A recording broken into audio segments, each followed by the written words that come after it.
You're listening to an Ono Media podcast. Hey everybody, welcome back to the podcast. This is Murder with My Husband. I'm Payton Moreland. And I'm Garrett Moreland. And he's the husband. And I'm the husband.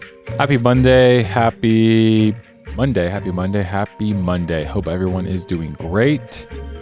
Here we are in another episode of Murder with My Husband. If you by chance are listening to this for the first time, my name is Garrett.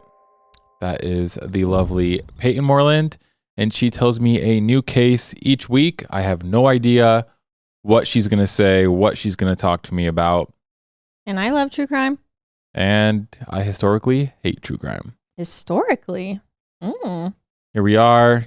We do a podcast once a week. And if you want bonus content, extra episodes, and ad-free, you can also check out our Apple subscriptions or Patreon/Spotify subscription.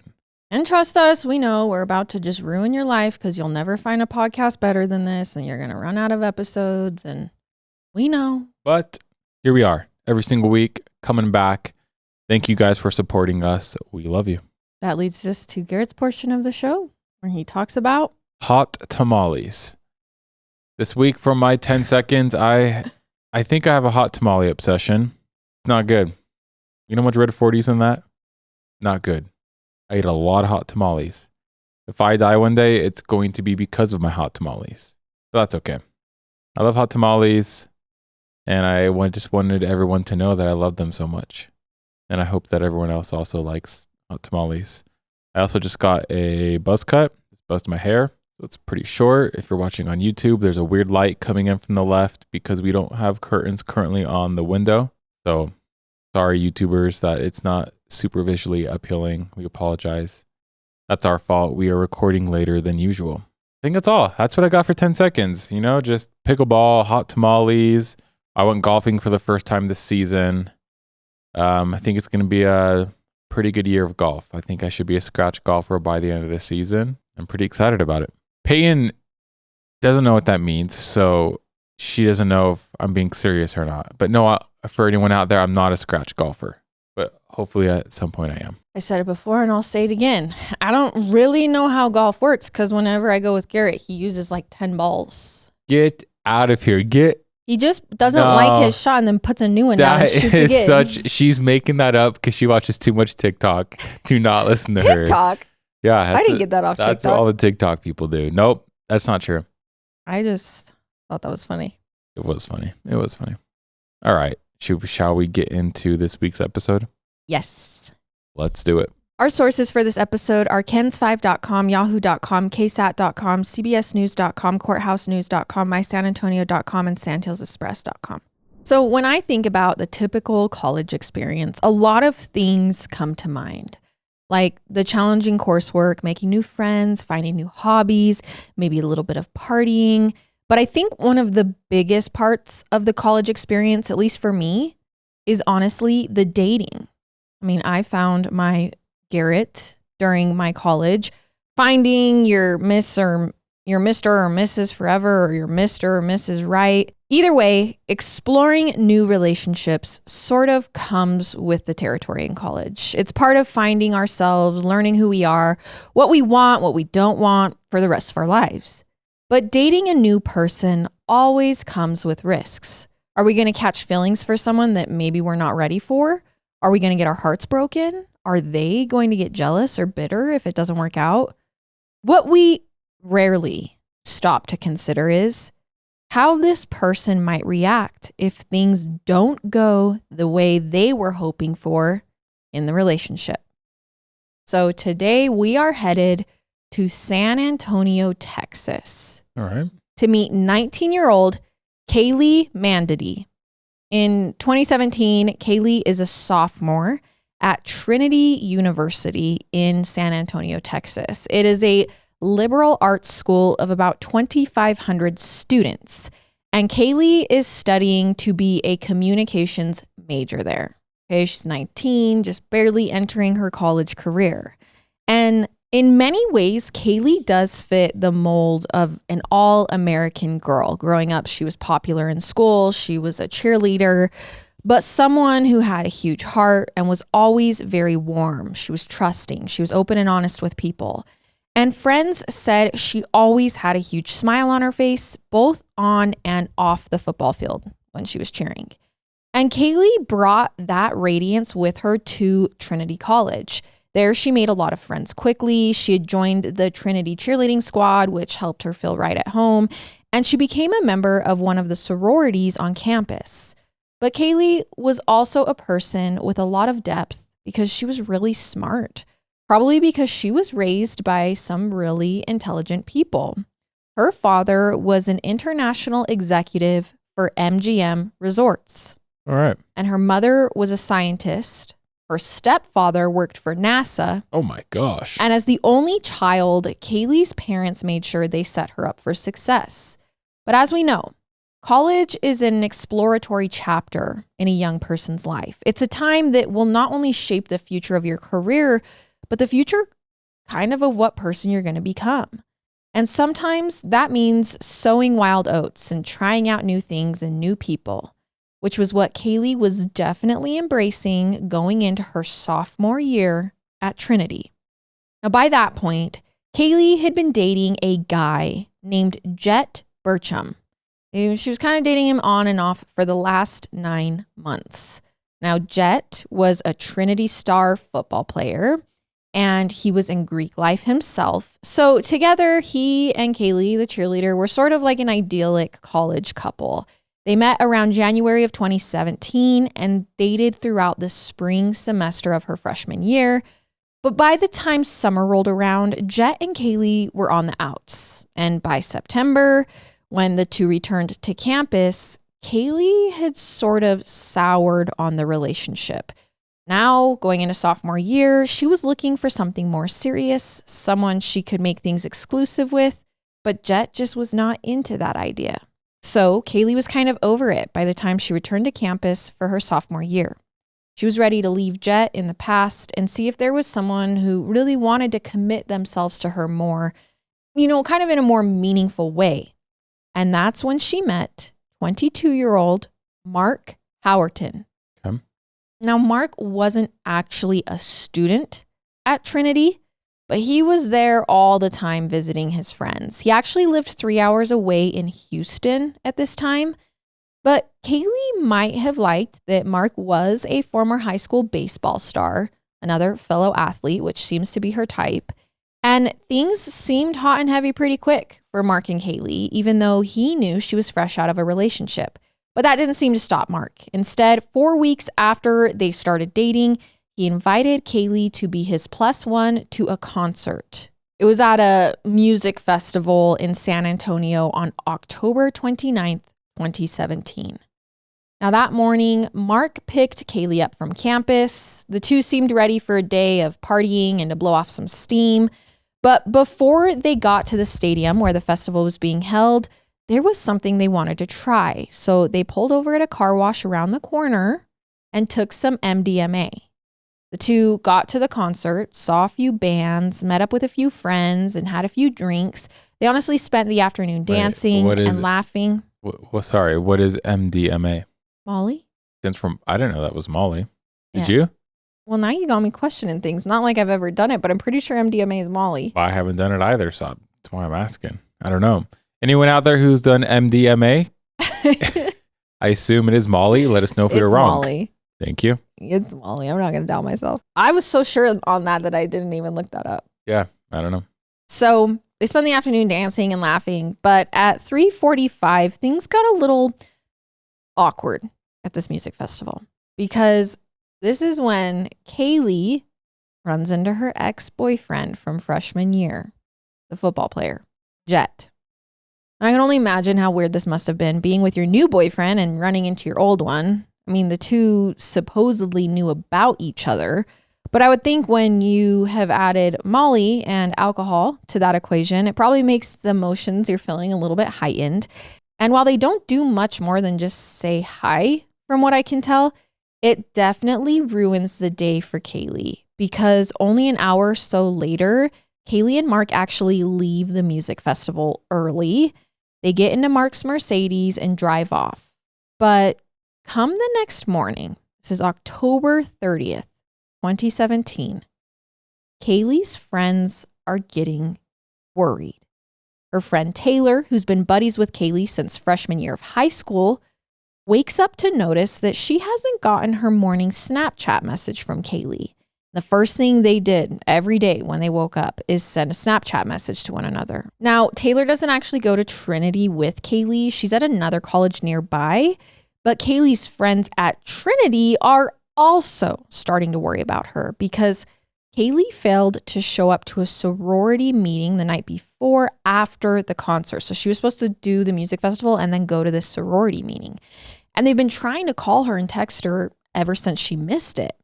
Now, Cayley hasn't answered her phone or any of her messages since she left the music festival, but people looking for her next tried Mark, her boyfriend, and he has answered. See, one of her sorority sisters named Morgan Sampson tried to FaceTime Cayley late on the night of the 29th. Cayley didn't answer her phone. Mark did. And he told her, hey, Cayley can't talk right now, and then just hung up. So that really disturbed Cayley's sorority sisters, so much so that when they haven't seen Cayley the next day, they go to the police to try and file a report and get a wellness check on Cayley. And for some reason, the police tell the women that's not an option yet. So meanwhile, they're begging the police, like, please, can you put out an Amber Alert for our friend? Maybe she's been kidnapped. And police are like, I'm sorry, but your friend is too old for the Amber Alert program. That only applies to people till age 17. And they're like, oh my gosh, well, no one's answering. Mark did that weird thing. I mean, you know where this story's going. He knows where Cayley is. It's not a mystery. Because around 10 p.m. on the night of October 29th, about 5 hours after he and Cayley left the festival, he was arriving at a hospital in Luling, Texas, which is a little over an hour outside of San Antonio. Paramedic Cheryl Lane was right in front of Mark's black Mercedes as it pulled up to the emergency entrance. He was honking his horn, flashing his lights as he arrived. Then he got out of the car screaming that his girlfriend isn't breathing.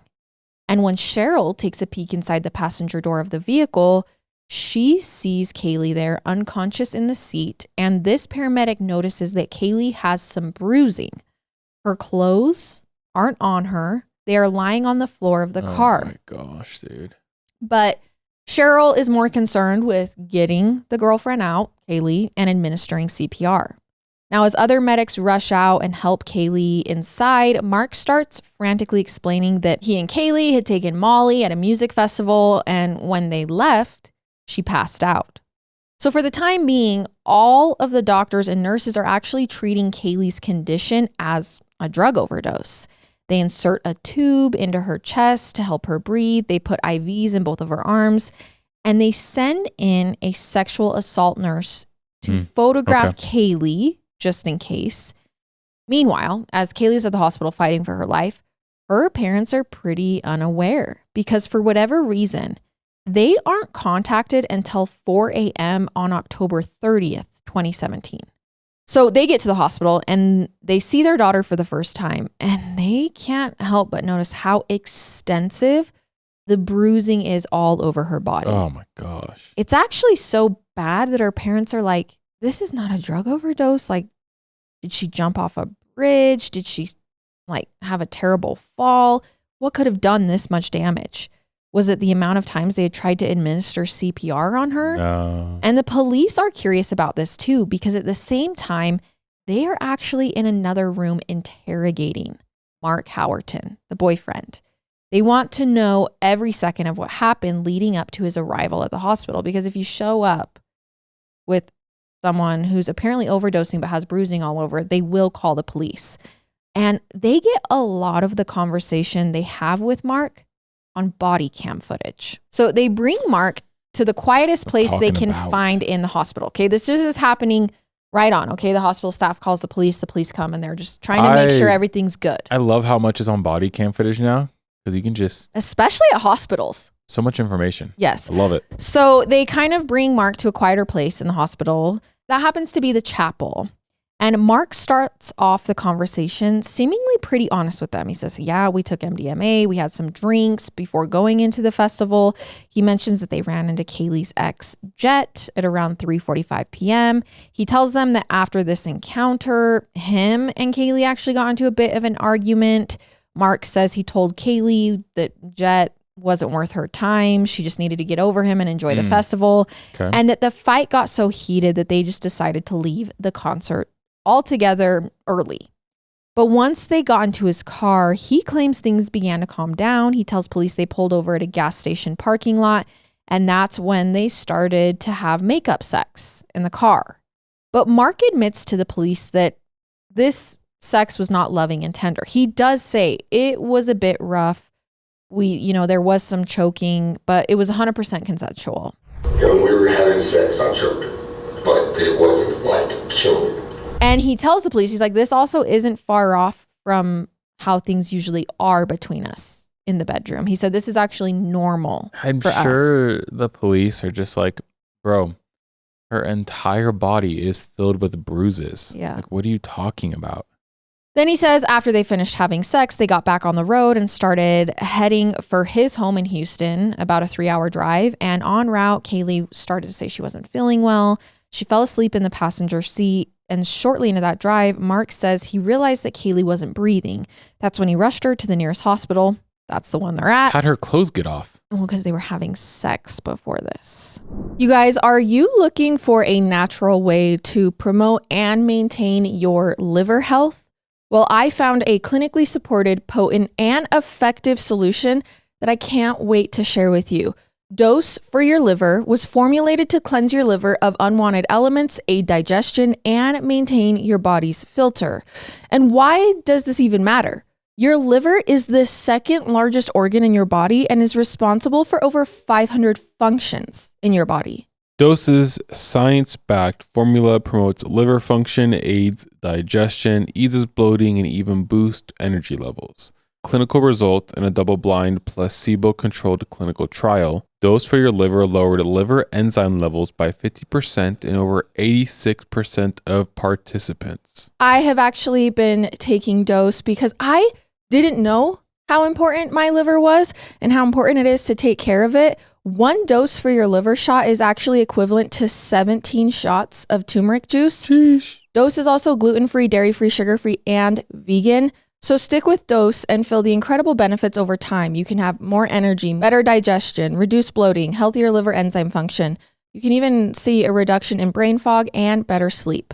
Save 30% on your first month of subscription by going to dosedaily.co/husband or entering husband at checkout. That's dosedaily.co/husband for 30% off your first month subscription.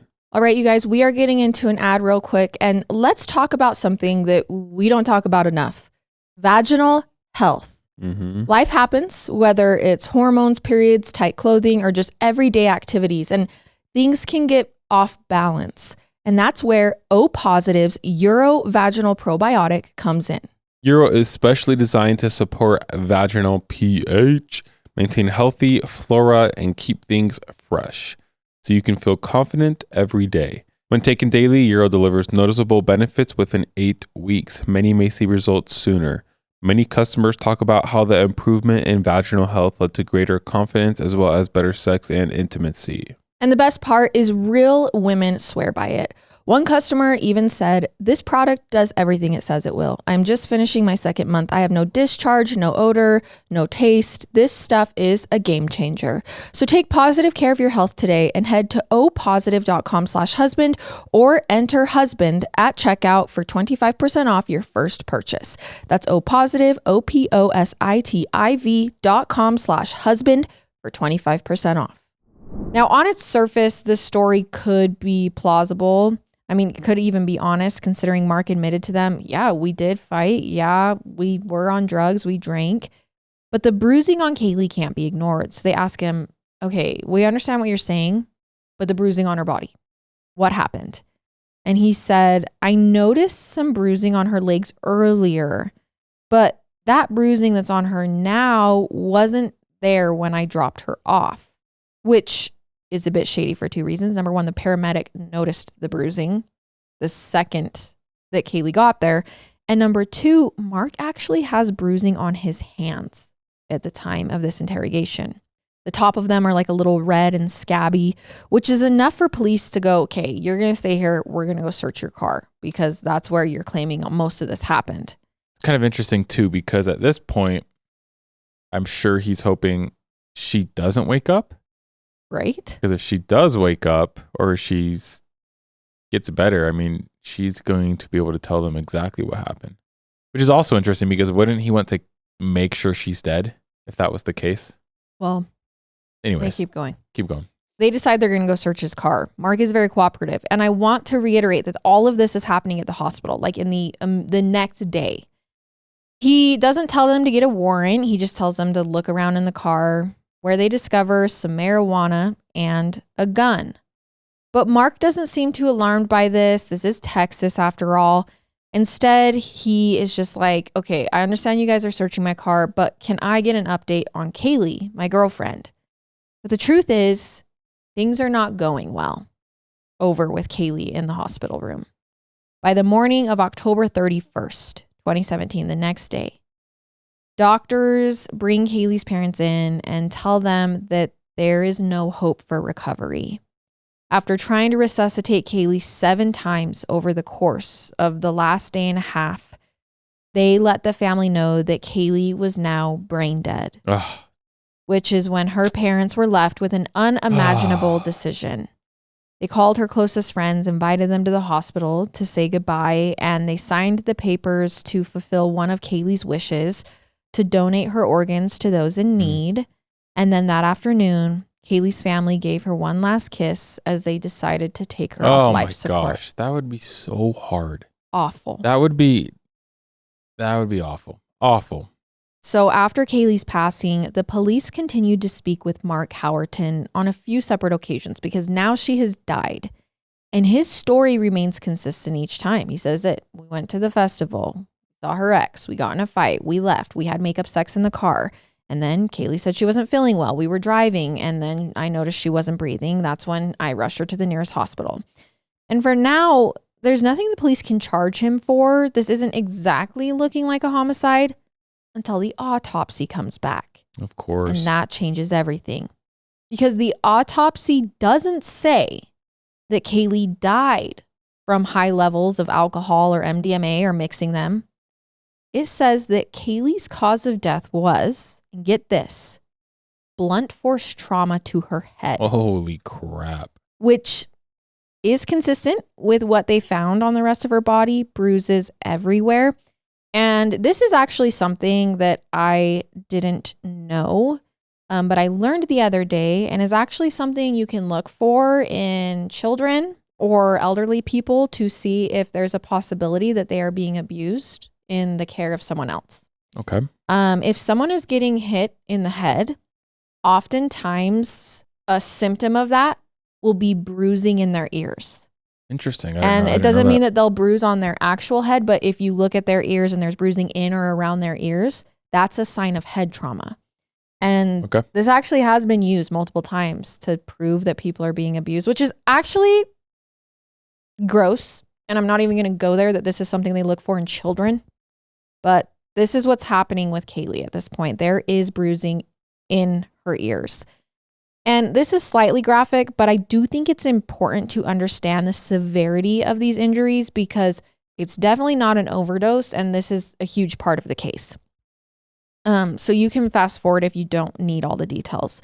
But the autopsy stated that Cayley's head injury was so substantial that it had actually caused her brain to strip away from her skull. Oh my and then gosh. create a brain bleed. Which then you have to think he's pulling up to the hospital saying, oh, she just fell asleep and her brain is not attached to her skull. So once investigators get this information from the autopsy, they are like, what? What? This is not an overdose. This is a homicide. And the bruising, it is not consistent with rough sex, like Mark Howerton had said they'd had. This looked more like a case of extreme physical assault. And once they learn more about who Mark Howerton is, they're like, okay, this is our number one suspect. things start coming together pretty fast. Let's get into the real Mark Howerton.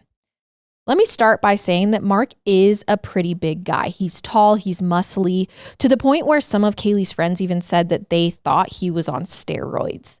So the thought of him attacking Cayley and doing that amount of damage, even in a confined space like a car, doesn't actually sound that impossible, especially after you hear what her friends had to say about Cayley and Mark's relationship. Because it turns out Cayley wasn't in this one for the long haul. She did seem to still have feelings for Jet, and she was kind of already 1 foot out of the relationship with Mark by the time of the music festival.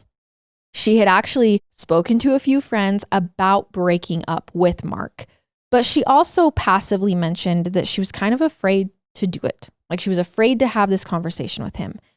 And the reason for why became a bit clearer a few days before they went to that music festival. So this was October 15th, 2017.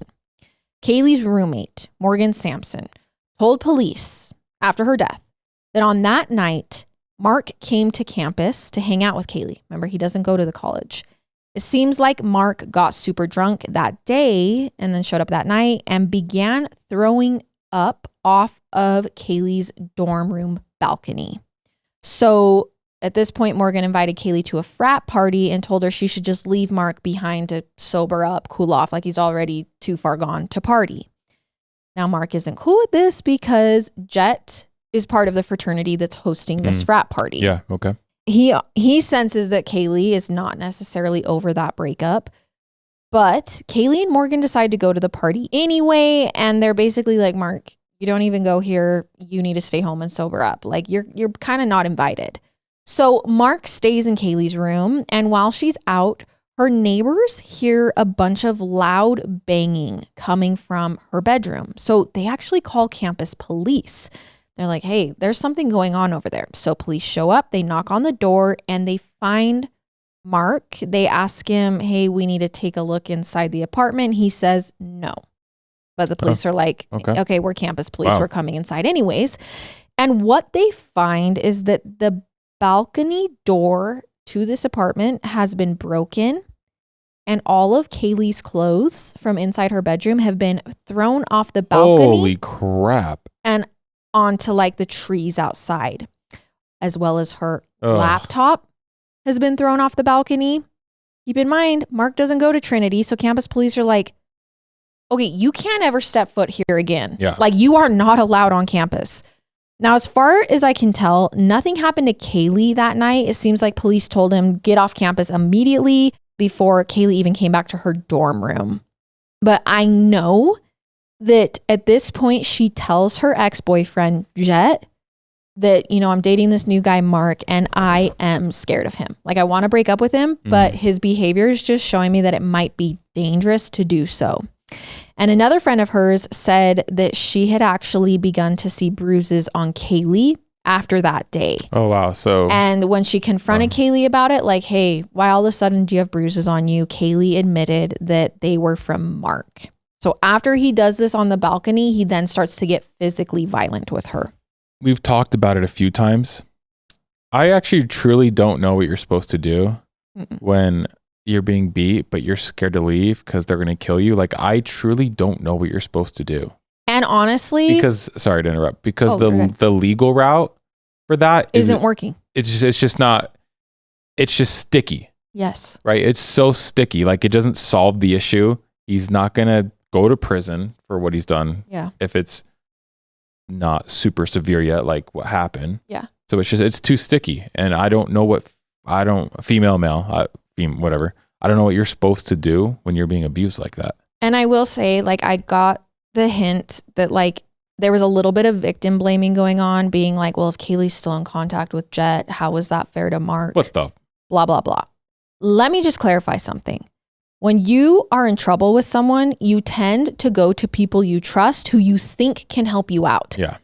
A former boyfriend could easily do that. He cares about you. He's another guy. Like, he knows what it's like to be in a relationship with you. It really is not that crazy that that's who she turns to for help. So I just don't want to go down that road at all because she's in a dangerous situation.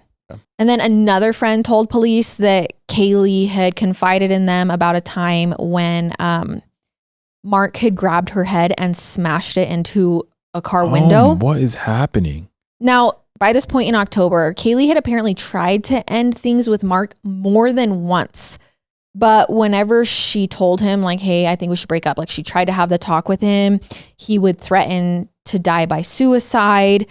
There was even a text message from Mark to Cayley. So this is like hard proof that read, quote, "If I leave, it's death." Basically saying like, if we break up, I will kill myself. By the way, I mean, that's a form of abuse. And manipulation. Like that's not, that can't happen. That is not healthy. That's not okay. And even if someone is so low to the point where that's how they're feeling. It's never the other person's fault. Just saying. No.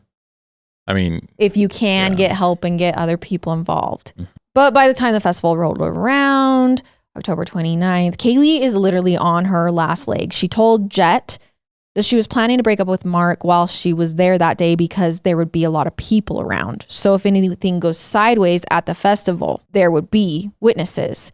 Jet also said, though, that Cayley was really nervous about this breakup. Like the only reason she was going to this festival was to break up with him in public. Okay. And rightfully so, because Jet said after he ran into Cayley at the festival, he saw Mark and Cayley fighting.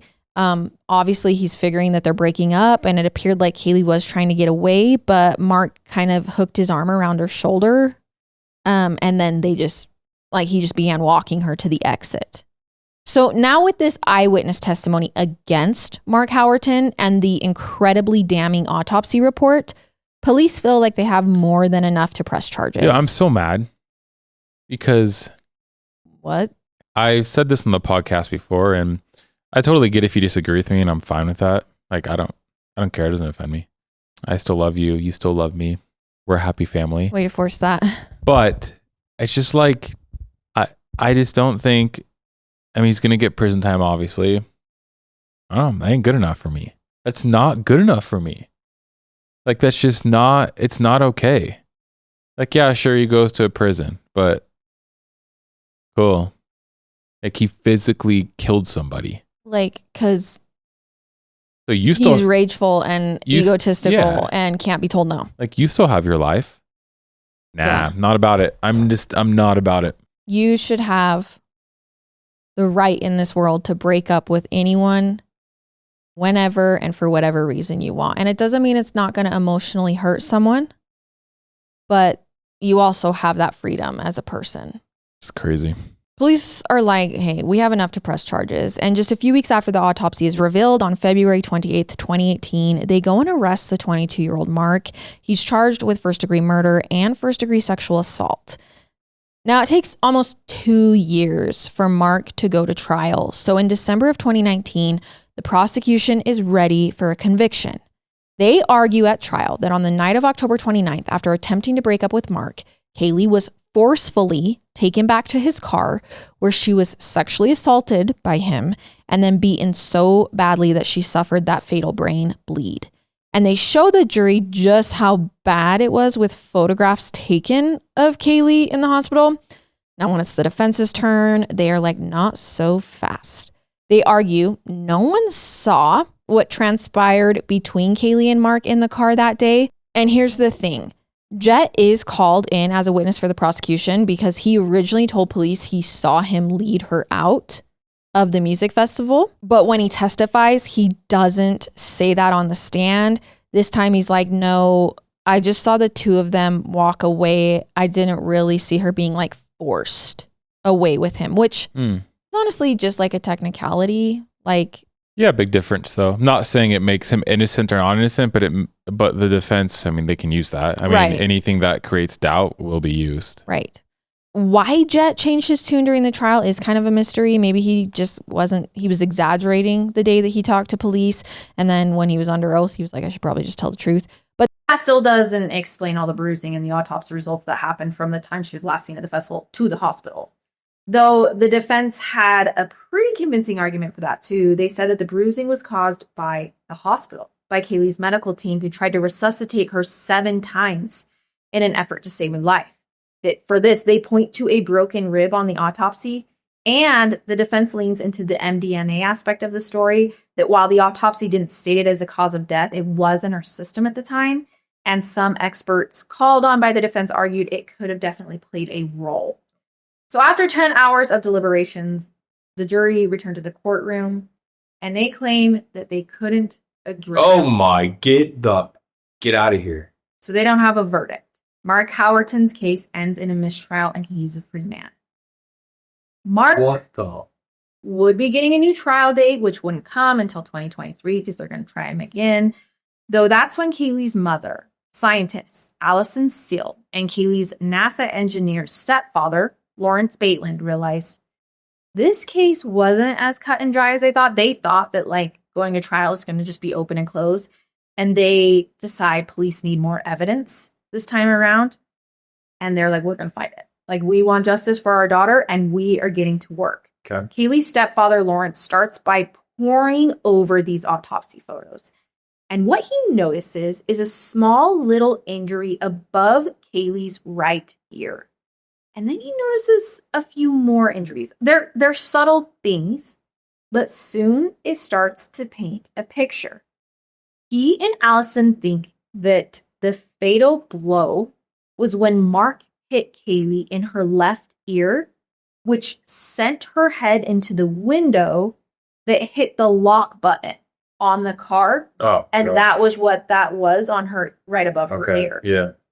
Now, what's frustrating about this is that Mark Howerton actually admitted in a recorded interview with police that he had done something similar to this before. He told them that at one point they had gotten into a fight in his car and he had pushed Cayley's head into a window. Now, whether or not this detail was included in the first trial, I have no idea, but I know Cayley's parents weren't about to let this slip through the cracks. Like, he's already kind of done this motion and movement with her. So they take things a step further. They learn that Mark actually sold his card back in 2018. Wow. And they do a search for the VIN number, track it down to the new owners. Once they find them, Allison and Lawrence literally go up to them, say, can we please buy this car from you? We believe our daughter was murdered in this car. Good, man. And we need it. I mean, how do you say that? Yeah. How do you say no to that? So they buy the car and drive it home. And they hire experts to help them prove their theory. In fact, they even hire a PI to make a reenactment video in case they need it for court. They actually bring in two actors similar in stature, like in weight, to Cayley and Mark, and they have them play out a couple scenarios of how the injuries from Cayley's autopsy pictures could have occurred in the car. So come June 2023, it's time for Mark Howerton's case to get a second trial. And this time, Cayley's family's like, we've done a lot more work this time. We are feeling optimistic. For starters, Mark hasn't been doing himself any favors since he got off the first time and has been waiting for this date, because he's been posting ridiculous things on the internet, saying stuff like, quote, come at me legally, I will beat you. And saying in social media videos, quote, wow, 75% of people think I'm guilty. That just means 75% of people in the world can suck my... Okay. But it's possible Mark was really feeling the pressure, because now he wasn't just facing charges of first-degree murder and sexual assault. They had actually tacked on more charges like aggravated assault and criminally negligent homicide. And when the day comes for a trial, there's new evidence presented, particularly in regards to Mark and Cayley's cell phone data. It proves that Mark's story doesn't make sense, the one about them having makeup sex and him driving her to the hospital when she passed out. Instead, experts see that from the cell phone data this time around, it's more likely that Mark drove around with Cayley in his car for a long time between stopping and taking her to the hospital. Yeah, because he wanted her to die. Yes, he was hesitating, trying to come up with a plan. Do I take her in? Do I just let her die here? Just getting his story straight, whatever. But there are a few hiccups when it comes to the prosecution side. That reconstruction video Cayley's parents made, judges like, you can use it in trial, but it comes with a condition. The parents now have to be witnesses in the trial, which means they aren't able to sit in and watch the trial. Okay. Ultimately, this wasn't something they wanted to risk, so Allison and Lawrence agreed to just take back the video. They're like, we'd rather just be present for the trial than have to sit out and be testify. In the meantime, the defense continues to argue basically the same thing, that all of this was caused by consensual sex. Now, the question was, who are the jurors going to believe? When they left to deliberate this time, they did come back with a verdict for now 27-year-old Mark. And when the judge reads the results, it makes a lot of people's hearts sink because Mark Howerton is found not guilty of first-degree murder. Get out of here. Get the F out of here. There's no way. Do you want to know what he's found guilty of? Pull up. Sorry, I shouldn't What say do you that. think he's found guilty of? Drugs or sexual assault. Guilty of aggravated assault causing serious bodily. Okay, so what? Literally a bar fight. So he gets 3 years in prison? She Maybe. died. She died. And he got convicted of punching someone at a bar, basically. That's oh my gosh. Whoever was on the jury for this, garbage. Absolute, you guys, bad. I will say, Insane. I mean, okay, it'd have to be a pretty bad bar fight because you have to cause bodily harm. But anyways, Mark is given 20 years in prison. Oh, okay. So, okay. I take some of does that he stuff deserve back. life? Probably, but for just aggravated assault causing serious bodily harm, it could have been way less. 20 years in prison, ordered to pay $10,000 to Cayley's family. Oh, wow. $10,000, cool. But Cayley's parents can't help but think about how easily all of this could have been prevented. It's actually one of the hardest pills for them to swallow is the fact that nothing could be done when Cayley's friends first reported her missing. Remember when police told them they couldn't issue an Amber Alert because Cayley was over 17? Well, Cayley's mom, Allison, stewed on that for a while, and that's when she decided she was going to fight for Amber Alert to be sent out for anyone, because who knows really how long this whole process had taken, and the friends couldn't reach her that night. Remember, she was supposed to be at that sorority thing. And so in 2019, Allison created the Cayley's Calling organization, and with that made the Clear Alert. It works just like Amber Alert, only it's made for people between the ages of 18 and 64. Okay. So basically an Amber Alert for older people. And in September of 2019, Allison got the program approved by a Texas legislator. But Allison isn't done trying to keep Cayley's legacy alive. Her nonprofit, Cayley's Calling, has been traveling around Texas trying to educate law enforcement on how to properly utilize this alert. The hope is that everyone in the community can come together to prevent a crime like Cayley's from ever happening again. If you would like to learn more about Cayley's Calling or donate to the cause, you can visit Cayley'sCalling.org. And that is the murder of Cayley Mandadi. Dude, I don't know. People piss me off. I don't know how else to say it other than that. That's crazy. Okay.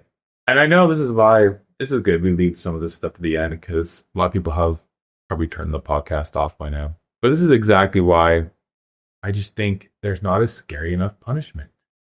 If people aren't scared, people are not scared to go to prison, apparently, because they're doing this stuff.